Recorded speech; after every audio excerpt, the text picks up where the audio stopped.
স্বাগত জানাচ্ছি বিশ্ব সংবাদে। চলুন দেখে আসি আজকের গুরুত্বপূর্ণ হেডলাইনগুলি। ফিলিস্তিন রাষ্ট্র না থাকলে ইসরায়েলেরও অস্তিত্ব থাকতে পারে না, এমনটাই মন্তব্য করেছেন সৌদি আরবের পররাষ্ট্রমন্ত্রী ফয়সাল বিন ফারহান।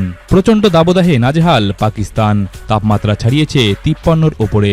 রাফায় সাধারণ মানুষের মৃত্যু অত্যন্ত দুঃখজনক, প্রবল আন্তর্জাতিক চাপের মুখে স্বীকার করল নেতানিয়াহু। গাজায় যে যুদ্ধ চলছে তা বন্ধ করতে হবে। হামাস নিধনে ইসরায়েল কোনোভাবেও গাজার সাধারণ মানুষের প্রাণ নিতে পারে না, এমন অভিযোগ করে ইসরায়েলের প্রধানমন্ত্রী বেঞ্জামিন নেতানিয়াহুর বিরুদ্ধে গ্রেপ্তারি পরোয়ানা জারি করে কয়েকদিন আগে ইন্টারন্যাশনাল ক্রিমিনাল কোর্ট। সেই রাফার হামলার ঘটনা নিয়েই এবার ইসরায়েলের প্রধানমন্ত্রীর গলায় নরম সুর। দীর্ঘ 7 মাস ধরে গাজায় বর্বর আগ্রাসন চালাচ্ছে ইসরায়েলি বাহিনী, কিন্তু যুদ্ধে দৃশ্যমান জয় দেখাতে পারেনি এখনো। তাই উল্টো ঘরের ভেতরই তোপের মুখে আছেন নেতানিয়াহু। এবার তার সেনাবাহিনীতে দেখা যাচ্ছে বিশৃঙ্খলা। ইসরায়েলি সেনাবাহিনীর একজন সদস্য দেশটির শীর্ষ কর্মকর্তাদের উদ্দেশ্যে একটি ভিডিও বার্তায় অভ্যুত্থানের হুমকি দিয়েছেন। হজের আগে প্রথমবারের মতো রাজধানী রিয়াদে পাবলিক ক্লাব চালু করল সৌদি আরব। ক্লাবটির নাম বিস্ট হাউস। গাজার শরণার্থী শিবিরে মিসাইল হামলার প্রতিবাদে ইস্তাম্বুলে বিক্ষোভ, আগুন জ্বালিয়ে দেওয়া হলো ইসরায়েলি দূতাবাসে।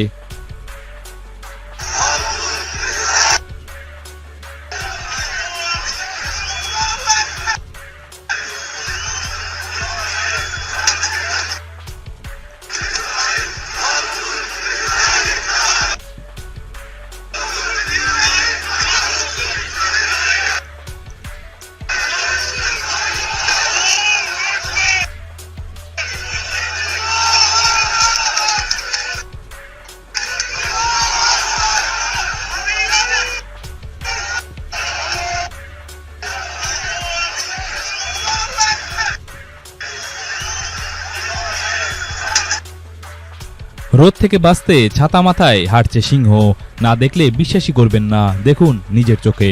রাশিয়া ও ইউক্রেনের সংঘাতের মাঝেই গতকাল মাদ্রিদে ইউক্রেনের রাষ্ট্রপতি ভ্লাদিমির জেলেনস্কি এবং স্পেনের প্রধানমন্ত্রী পেদ্রো সানচেজের মধ্যে 27শে মে একটি চুক্তি স্বাক্ষরিত হয়েছে।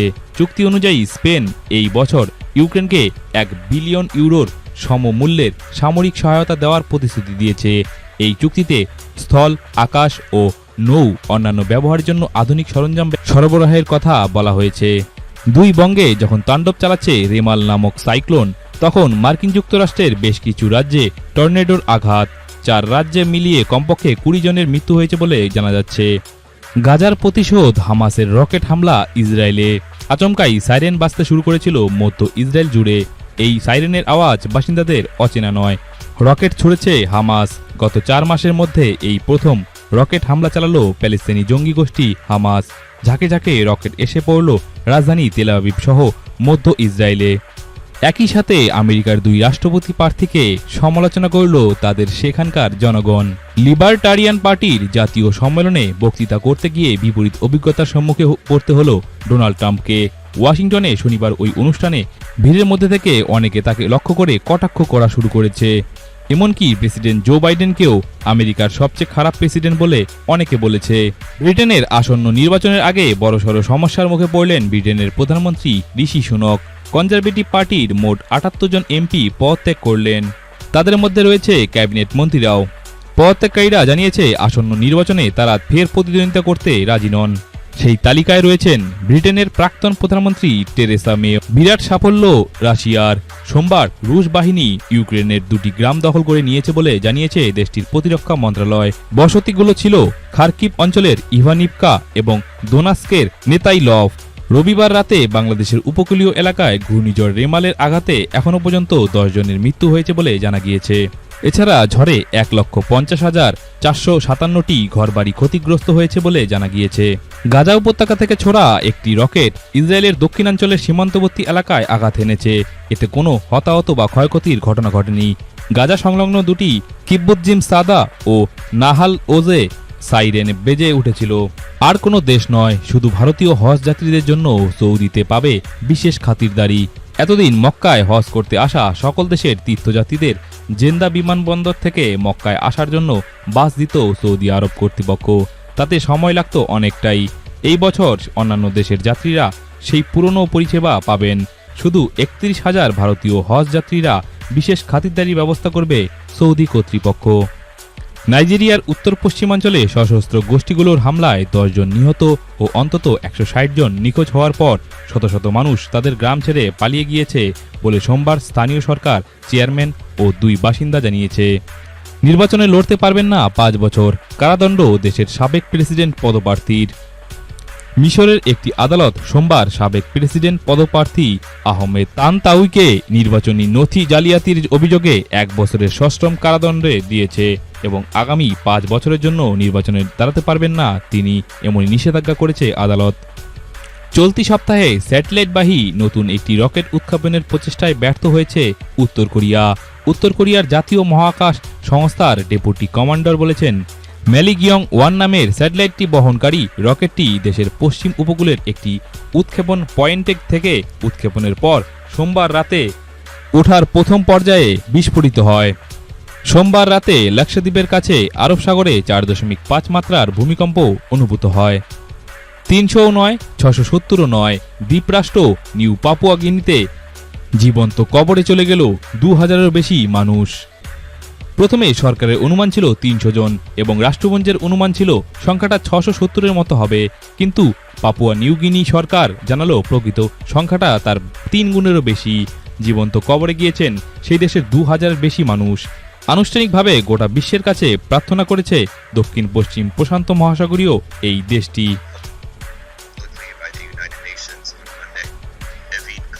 Says she lost 18 family members. I have 18 of my family members buried under the debris and soil that I'm standing on, and a lot more family members in the village I cannot. Rescue people trapped under rubble after hearing their cries for help. But treacherous terrain and the remote location raises the risk that few further survivors will be found. The UN official said the first excavator did not reach the site till late on Sunday, more than 2 weeks of the landslide. And nearby tribal warfare, which killed at least 8 people on Saturday, has forced aid workers to launch nearly 40 miles away, rather than staying closer to the site, which has further hampered relief efforts. More than 72 hours after the landslide, residents are still using spades, sticks, and their bare hands to try and shift the debris and reach any survivors. 6 bodies have been retrieved so far. Care International estimates 4,000 people were living near the affected area. The population difficult to determine, as the country's last credible census was in 2000, and many people live in remote mountainous villages.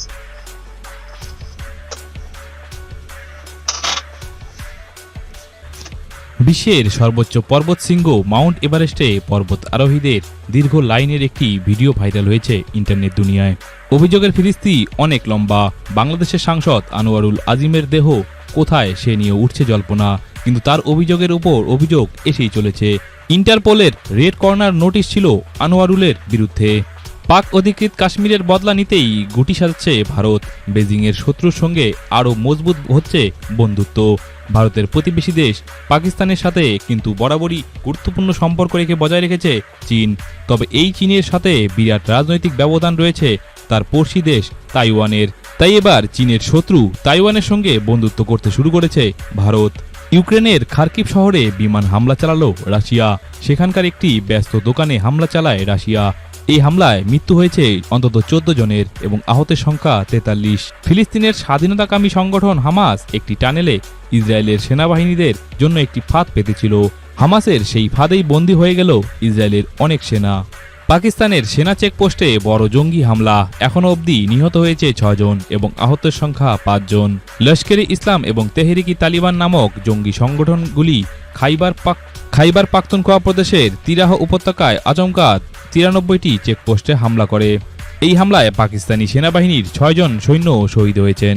মিয়ানমারের পশ্চিমাঞ্চলীয় সহিংসতাপূর্ণ রাজ্য রাখাইনে নতুন করে সংঘাত ছড়িয়ে পড়েছে। এই ঘটনায় স্থানীয় রোহিঙ্গা জাতিগোষ্ঠীর 45,000 মানুষ পালিয়ে গেছে। গাজায় নিহত শতাধিক সাংবাদিক।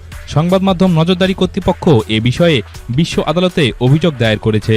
ফিলিস্তিনের গাজা উপত্যকার রাফায় চলমান অভিযানে হামাসের 2 জন জ্যেষ্ঠ কর্মকর্তা নিহত হয়েছে বলে দাবি করেছে ইসরায়েলি সেনাবাহিনী। ইরানের অন্তর্বর্তীকালীন প্রেসিডেন্ট মোহাম্মদ মকবরের সঙ্গে কথা বলেছেন সৌদি আরবের ক্রাউন প্রিন্স মোহাম্মদ বিন সালমান। এ সময় 2 নেতা পরস্পরকে নিজ দেশে সফরের আমন্ত্রণ জানান। ইরান সফরের আমন্ত্রণ গ্রহণ করেছেন সৌদি আরবের প্রিন্স যুবরাজ মোহাম্মদ বিন সালমান, তাই ইরান সফরে যাচ্ছেন তিনি। ফিলিস্তিনির গাজায় ইসরায়েলি আগ্রাসনের প্রতিবাদে এবার মাঠে নেমেছে জার্মান বিশ্ববিদ্যালয়ের শিক্ষার্থীরা।